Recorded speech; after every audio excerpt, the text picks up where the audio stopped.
নমস্কার, তোমরা সবাই কেমন আছো? আশা করি অনেক ভালো আছো। আমিও অনেক ভালো আছি। চলে এলাম আজ আরেকটি রেসিপি ভিডিও নিয়ে। আজকের আমি বানাবো আলু সয়াবিনের তরকারি। চলো দেখে নাও কিভাবে বানাই। প্রথমে একটা প্লেটে কিছু কাঁচা লঙ্কা কুচিয়ে নিয়েছি, সাথে কিছু পেঁয়াজ টমেটো কুচিয়ে রেখেছি, আর তার সাথে আমি কিছুটা আদা রসুনের পেস্ট বানিয়ে রেখে দিয়েছি। তারপর আমি একটা কাঁচের বোলের মধ্যে কিছুটা আলু খোসা ছাড়িয়ে ডুমো ডুমো করে কেটে নিয়েছি, আর কিছুটা সয়াবিন গরম জলে ভাপিয়ে রেখে দিয়েছি। এবার আমি একটা মশলার পেস্ট বানানোর জন্য একটা শুকনো কড়াইতে গোটা গরম মশলা, সাথে গোটা জিরে, গোটা ধনে, গোটা শুকনো লঙ্কা, গোটা তেজপাতা দিয়ে কিছুক্ষণ লাল করে মশলাগুলোকে ভেজে একটা মিক্সিং জারের মধ্যে ঢেলে একটা পাউডার বানিয়ে এদিকে রেখে দেবো।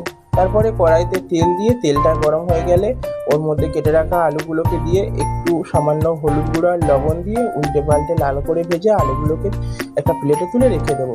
তারপরে সেই তেলের মধ্যে গোটা জিরে, শুকনো লঙ্কা ফোড়নে দিয়ে কুচিয়ে রাখা পেঁয়াজগুলোকে দিয়ে লাল করে পেঁয়াজটাকে ভেজে নিয়ে ওর মধ্যে আমি আদা রসুনের পেস্টটাকে দিয়ে দেবো। দিয়ে বেশ কিছুক্ষণ কষিয়ে রসুনের কাঁচা গন্ধটা চলে গেলে একে একে কুচনো কাঁচা লঙ্কা আর কুচনো টমেটোটাকে দিয়ে আরও কিছুক্ষণ নাড়িয়ে নিয়ে টমেটোটা নরম হয়ে গেলে ওর মধ্যে আমি দিয়ে দেবো লবণ, হলুদ গুঁড়ো, কাশ্মীরি লাল লঙ্কার গুঁড়ো আর ধনের গুঁড়ো দিয়ে ভালো করে বেশ কিছুক্ষণ সময় নিয়ে মশলাটাকে কষিয়ে নেব। নিয়ে ওর মধ্যে আমি কাজু বাদাম আর টক দইয়ের পেস্ট বানিয়ে রেখেছিলাম সেটাকে অ্যাড করে দেবো। দিয়ে বেশ কিছুক্ষণ কষিয়ে নিয়ে এবার আমি ওখানে একটু চিনি দিয়ে দেবো টক দই আর টকটাকে ব্যালেন্স করার জন্য।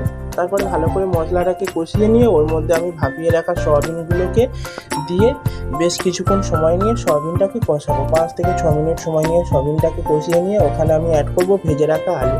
ভেজে রাখা আলুটাকে দিয়ে আরও কিছুক্ষণ কষিয়ে নেব।